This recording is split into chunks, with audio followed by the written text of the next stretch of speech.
Is it really okay for me to quit? I asked my boss, seeking confirmation. Rather, I want you to quit as soon as possible, especially now when the severance pay we owe you is minimal, my younger female boss responded, adding insult to injury. Her words led me to head home. After this, the company is going to face serious trouble. Little did my female boss know what was coming. My name is Thomas Richardson, 55 years old. After my divorce, I joined this company as a mid-career hire and have been working here for 30 years. I'm approaching retirement with less than 5 years left, but I'm still considered a sidelined employee. I haven't seen my child in over 30 years. My ex-wife didn't want us to meet. There was a dispute at the time, but now I've come to terms with it. As a parent, I only wanted to fulfill my duty of paying child support, which ended when my child became an adult. I don't have any plans to spend money on anything special now. I've never had a desire for promotion, so I'm grateful for my current work environment where I can take things easy. My hobbies are fishing and golf. I often go alone on my days off, but I've made friends and had various conversations with people I meet there. One of these friends owns a boat and sometimes takes me out to sea, and another, a farmer, shares homegrown vegetables with me. I don't have a family, but I don't feel lonely thanks to these expanding social connections. I really enjoy living my days at my own pace. One day, I arrived at the office to find everyone in a frenzy. "What's going on?" I asked Mark, a junior colleague sitting next to me. "It turns out there's a sudden inspection from the headquarters," he replied. "Ah, that's why everyone's suddenly cleaning up. They should just show it as it is," I said with a laugh and sat down to start my work.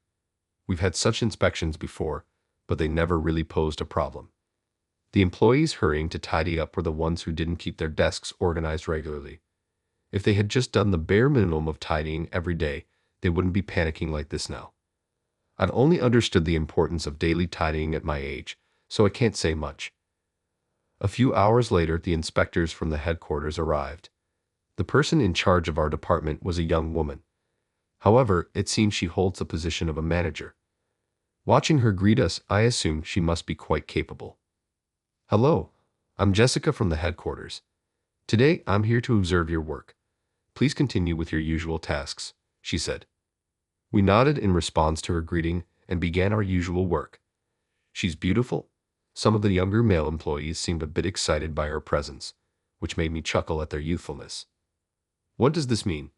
Jessica was asking questions and smiling as she inspected each employee's work.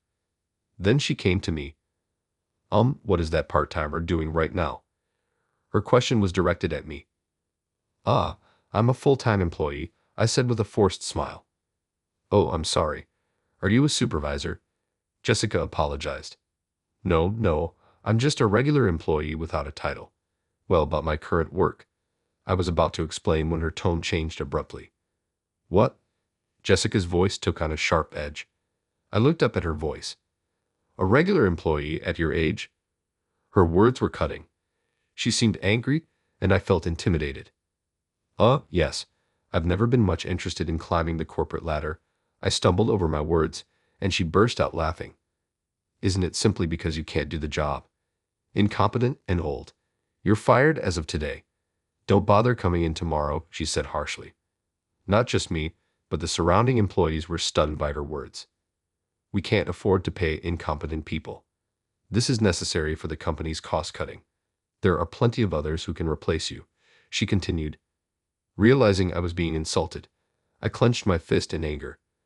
Sure, she might be competent, but that doesn't give her the right to belittle others. Annoyed, I stood up and said to her, "Is it really okay for me to quit?" I asked Jessica for confirmation. "Rather, I'd prefer you quit now while we can still save on S-pay." She insulted me further with a satisfied smile. I no longer felt like working. I had been told to leave. It wouldn't be marked as an absence. I picked up my bag and left the company. As I left the department, everyone tried to stop me, but nobody dared speak in front of Jessica. My direct boss, Samuel, had more authority than Jessica, but there's a tradition in our company of not opposing headquarters staff. Samuel said nothing, and I walked home alone. The next day was Saturday, and the company was already closed.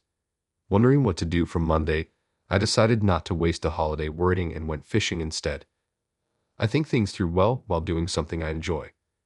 Fishing is the perfect hobby for that. I went fishing early in the morning. It was my usual favorite fishing spot. Despite my mood, the sea was calm, promising a good night with good fish.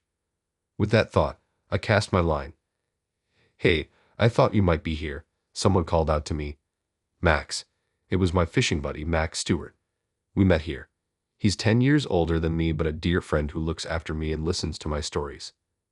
Any luck today?" "This is good, so I hoped for a big catch, but it's not going as expected," I said, opening my box. "Only one fish so far." Max laughed at that. "Well, no rush," he said, setting up his gear a little away from me. Clouds drifted slowly by. Even though the fishing scenery was the same as always, my mood was notably heavier, probably due to what happened yesterday. "What's wrong? You look down today," Max said. I laughed at his words. "Max, I have something I need to apologize to you for." "What do you mean?" Then I began to speak slowly. "Actually, there was an inspection from the headquarters last Friday. I met a manager there for the first time, and it seems she took a dislike to me," I said, laughing to hide my embarrassment. "I was told not to come back. I got angry and left. I might end up getting fired. I've shared so much with you, and you've encouraged me. I'm sorry." "No need to apologize to me," Max said, then silently stared at his float in the sea, occasionally sighing deeply as if pondering something. "I'd rather live a relaxed life than get busy with promotions, but it seems that hard-working youngsters don't like that. Relationships are harder than work, aren't they?" I said earnestly. Max replied, "Well, I can understand the supervisor's feelings, but it's wrong to unjustly fire someone. A supervisor should understand their subordinates' feelings and situations. That's why she lags. People who climb the ladder just based on their brains or performance often misunderstand things." I admired Max's wisdom. He got in for me and cared about my situation. Talking to him made me feel much better. Just talking to someone can make such a difference. I thanked Max and shifted my mood. After that, I caught more fish than ever. Perhaps the fish didn't want to come near me with my dark aura. While thinking this, I returned home with a heavy cooler box. 2 days later, on Monday, despite it being a work day, I stayed at home. I had been pushed out in such a manner. I wasn't sure whether to go back. Max, whom I met on Saturday, gave me advice. "The company is all about people. You don't need to apologize to them. Wait until they come to you. You've been working hard and must have a lot of paid leave, right?" Indeed, I never used my paid leave, so I must have a few days' worth. Maybe it's a good time for a trip. While thinking this, enjoying a leisurely morning coffee on a weekday felt novel. As I was about to have a late breakfast, my phone rang. It was the ringtone of a phone call. When I looked at the screen, it displayed the name of the company I work for along with the name of my department. What could it be? I'd informed Samuel about using my leave. "Hello." As soon as I answered, I heard Samuel's frantic voice. "Thomas, come to the office right away." "Why?" "I told you I'm using my leave," I replied. But Samuel insisted. "Please just come. We're in big trouble. Our biggest client says they'll cancel all contracts if you're fired. Please come and help continue the contract." I laughed cynically. "Why should I go and beg? You saw the exchange the other day, right? Jessica told me I'm fired, to go home. If she doesn't admit her fault and apologize by the time my leave is used up, then I'll have nothing to do with the company anymore. So I don't care about future contracts," I said, sipping my coffee. "Don't say that. I know how hard you've worked. That should be enough. It's nice of you to say so, but whether Jessica is a headquarters supervisor and I'm a low-level employee, it doesn't give her the right to be rude. You understand that, right, Samuel? Please consider the future in the company," I said and hung up the phone. I had somewhat anticipated this development, but for Jessica, it must have been like a bolt from the blue. I might have caused trouble for everyone at the branch. However, Max's words, "Don't apologize to the company," stuck with me. Then, in the evening of that day, I received a call from the headquarters on my cell phone. It was probably her. Expecting to be insulted again, I cleared my throat and answered the call. "Hello." "Hello, this is Jessica from the headquarters. Is this Thomas's phone?" "Yes, it is. What do you want?" I replied coldly. She spoke with a low voice. I'm truly sorry for the disrespectful things I said the other day. I would like to apologize personally, which is why I'm calling you. Her voice lacked the confidence and assertiveness from before. Perhaps her behavior during the inspection had been reported to the headquarters, and she had been reprimanded by her superiors. Understood. I thought it wouldn't hurt to at least hear her out. She suggested meeting at a restaurant our company frequently uses for clients and wanted to meet that evening. I was on leave and agreed to meet her that night. I'd arrived at the restaurant first. I never thought we'd be having a meal together, but probably she was instructed to apologize to me to salvage the major contract. I could sense the desperation of the company. I'm sorry for being late, Jessica said as she entered the room. We sat down across from each other. I'm sorry for calling you out like this today. She seemed on the verge of tears. Feeling a bit sorry for her, I smiled and said, Your feelings have already come across, Jessica. I came here today to forgive you, but your view is too biased. I'm not in a position to preach, but I wanted to have a talk. Encouraged by my words, she started to speak. Actually, I was raised in a single-parent family by a strict mother. She believed that since we were already at a disadvantage, I had to beat others regardless of gender in academics and attitude.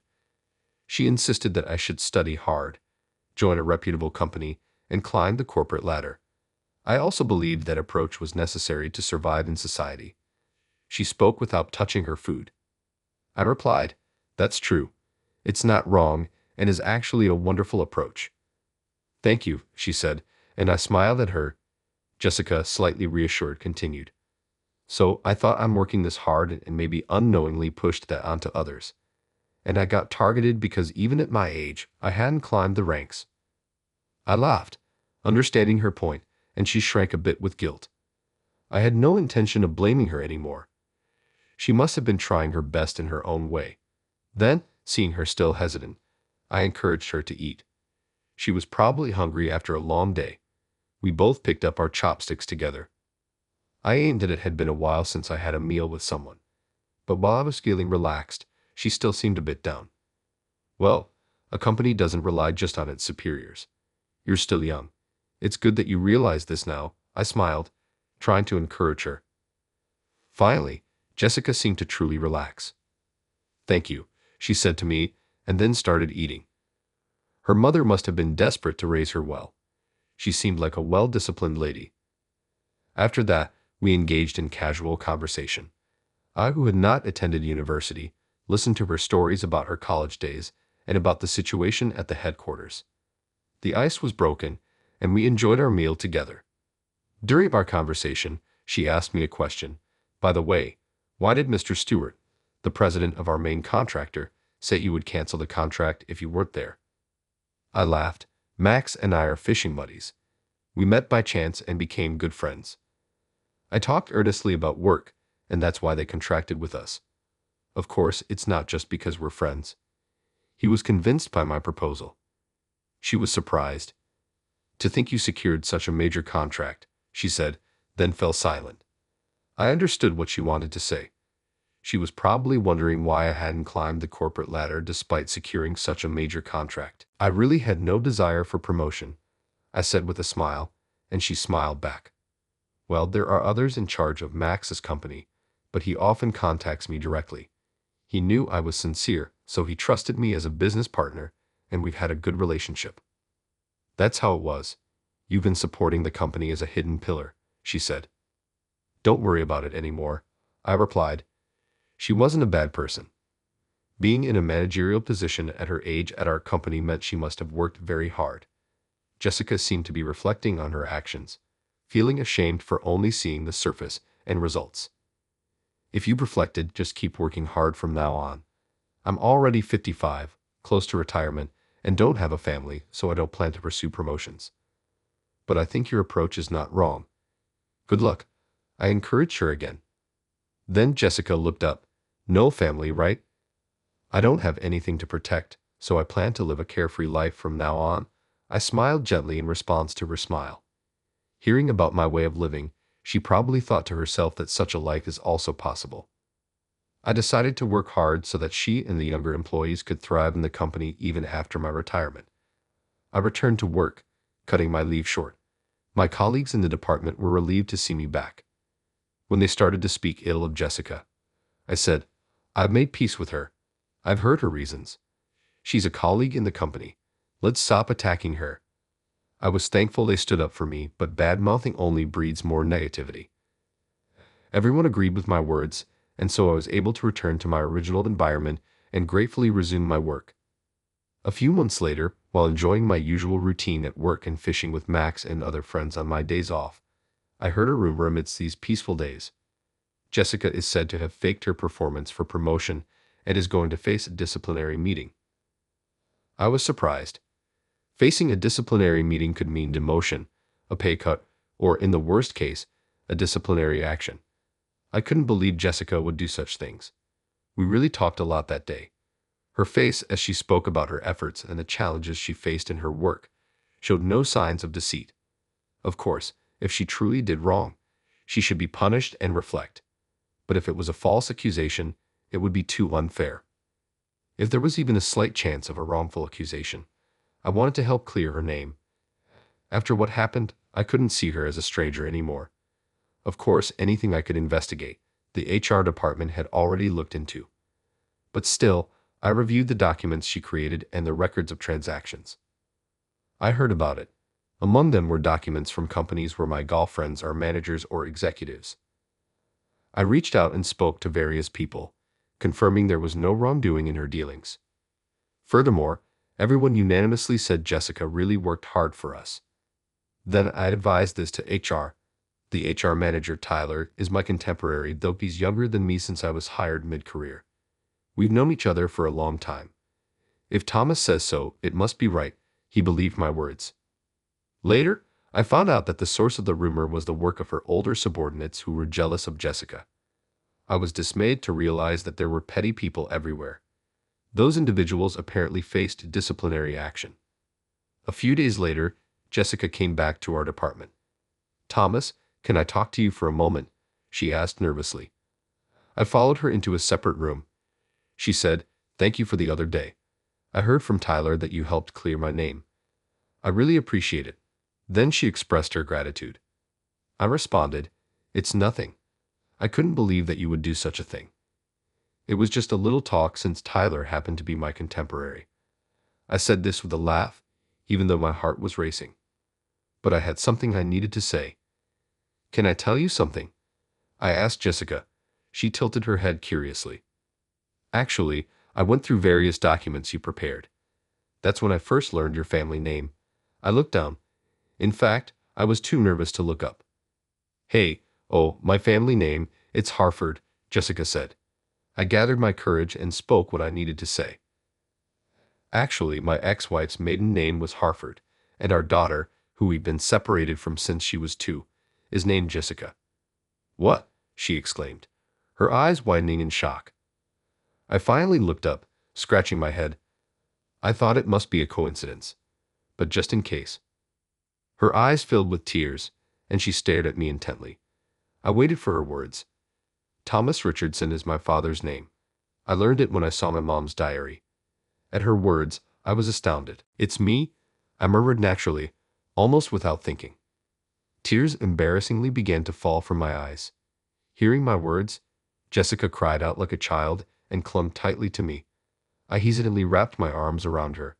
The last time I held her was when she was 2. Realizing how much she had grown, I was moved again by her struggles. "Is your mother well?" I asked, and she nodded happily. I was grateful to my ex-wife for raising her so well. I never imagined reuniting like this. I thought I had no family left, yet she was so close all along. My encounters and earnest efforts had finally paid off for my daughter. I realized the importance of trust in relationships. Hard work eventually pays off, becoming a tool to help oneself and loved ones in unexpected ways. And then, there's me with no desire for promotion and my daughter with her high aspirations. Though our thoughts differ, our sincerity in wanting the best for the company is undeniable. That's why we should continue living honestly according to our beliefs.